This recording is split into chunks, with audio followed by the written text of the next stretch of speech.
Bismillahirrahmanirrahim.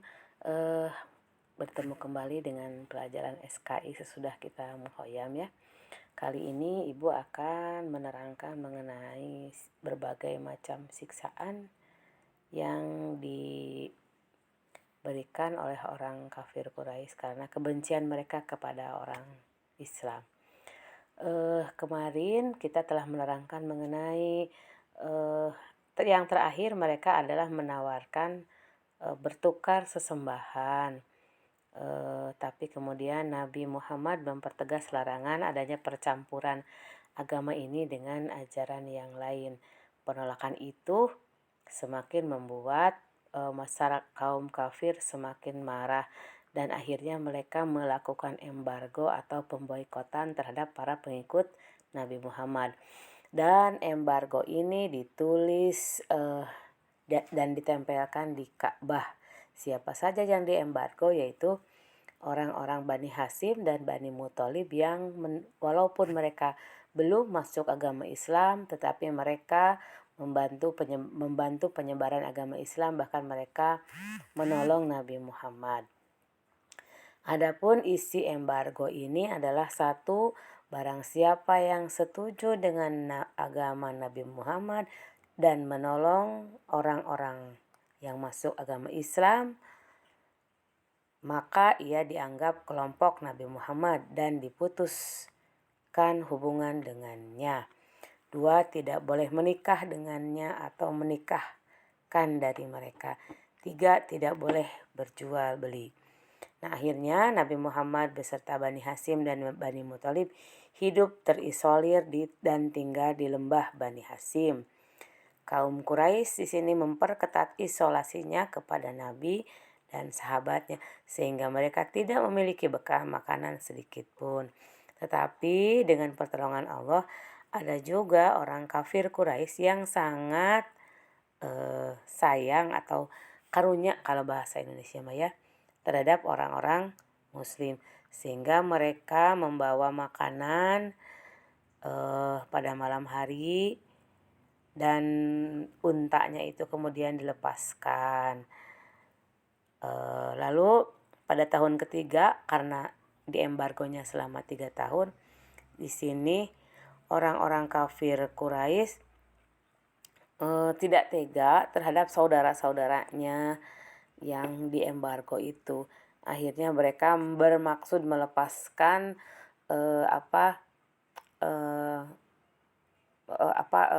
pengumuman embargo yang disimpan di Ka'bah. Tetapi kemudian atas izin Allah ketika mereka sampai, tulisan pengumuman yang sudah digantung di Ka'bah itu sudah dimakan oleh rayap. Karena sudah dimakan oleh rayap, akhirnya kemudian Nabi Muhammad datang lagi ke Mekah. Akhirnya karena siksaan yang begitu bertubi-tubi, Nabi Muhammad tidak tega dan akhirnya Nabi Muhammad memerintahkan para sahabatnya untuk hijrah. Yang pertama adalah hijrah ke Habsyi. Di sini sesuai dengan ayat Az-Zumar ayat 39 yang artinya, hai hamba-hambaku yang beriman, bertakwalah kepada Tuhanmu. Orang-orang yang berbuat baik di dunia ini memperoleh kebaikan juga dari Allah yang maha luas. Sesungguhnya hanya orang-orang yang bersabarlah yang dicukupkan pahala tanpa batas. Nabi Muhammad akhirnya memerintahkan para sahabat untuk berhijrah ke Habasyah pada tahun ke-5 dari kenabian. Jadi ketika Nabi sesudah menjadi Nabi selama 5 tahun, akhirnya Nabi memerintahkan sahabat untuk hijrah ke Habasyah. Yang hijrah ini ada sekitar 12 orang laki-laki dan 4 orang perempuan. Sedangkan pemimpin hijrahnya itu yang bernama Utsman bin Affan. Dia hijrah dengan istrinya yang bernama Ruqayyah yang merupakan anak dari Nabi Muhammad. Dan hijrah ke Habasyah terjadi 2 kali. Orang-orang kafir Quraisy khawatir kalau hijrah, mereka takut Islam semakin menyebar di luar Mekah dan akhirnya nanti orang-orang Islam akan dibantu dari orang-orang negara-negara lain. Akhirnya mereka mengirimkan utusan yang cerdas, yaitu Abdullah bin Rabi'ah dan Amr bin As. Mereka mengumpulkan hadiah-hadiah yang akan dibawa dan diberikan kepada Raja Habasyi yang bernama Najasyi. Mereka ingin merusak hubungan baik antara Najasyi dan orang-orang yang hijrah. Kemudian akhirnya mereka menyampaikan hadiah kepada Raja Habasyah dan meminta raja mengembalikan kepada mereka orang-orang Islam tersebut. Tetapi di sini Raja Habasyah karena terkenal dia orang yang sangat adil, dia menolak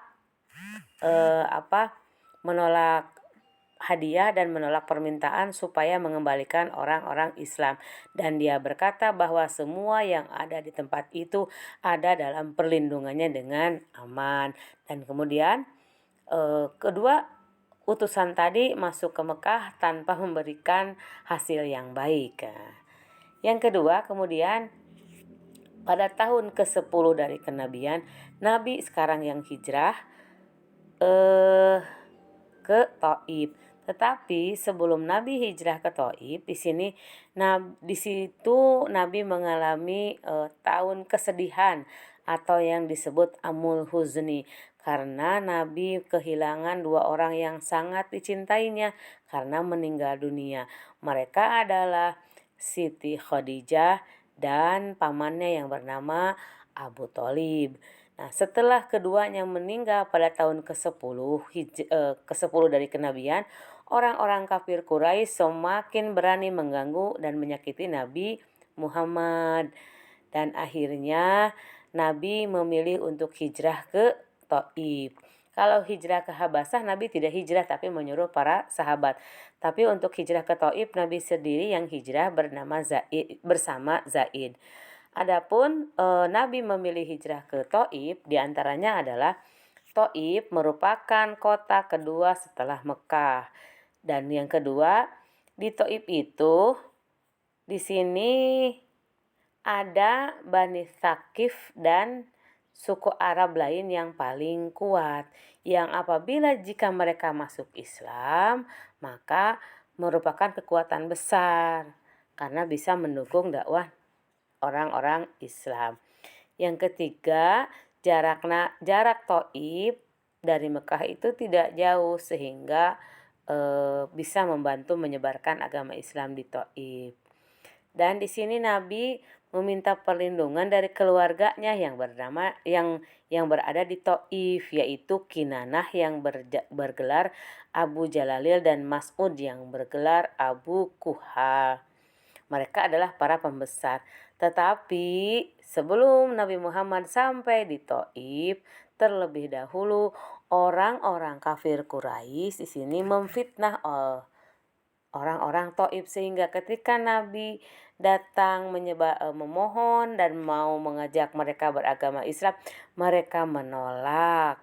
Bahkan mereka sampai melempari dengan batu-batu. Nabi sendiri di sini dikabarkan mengalami luka yang sangat parah. Lalu di sini akhirnya Nabi Muhammad pulang dalam keadaan babak belur ya. Tapi di sini ketika melihat Nabi sedang istirahat karena Nabi banyak darah, ada seorang pemuda di Thaif yang bernama Adas. Adas adalah merupakan seorang hamba sahaya. Nah, Adas ini tidak tega melihat Nabi terluka parah. Akhirnya Adas di sini memberikan kurma dan kemudian Nabi memakan buah kurma tersebut. Nabi Muhammad setelah itu menengadahkan kedua tangannya ke langit, maksudnya mengadu kepada Allah tentang penderitaan itu.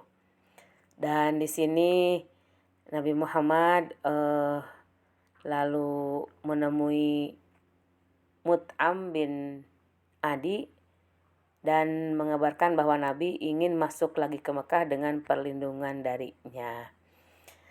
Setelah itu kemudian Nabi memasuki Ka'bah.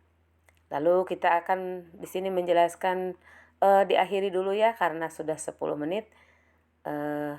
Jadi pada hari ini kita menerangkan mengenai Nabi hijrah ke Habasyah.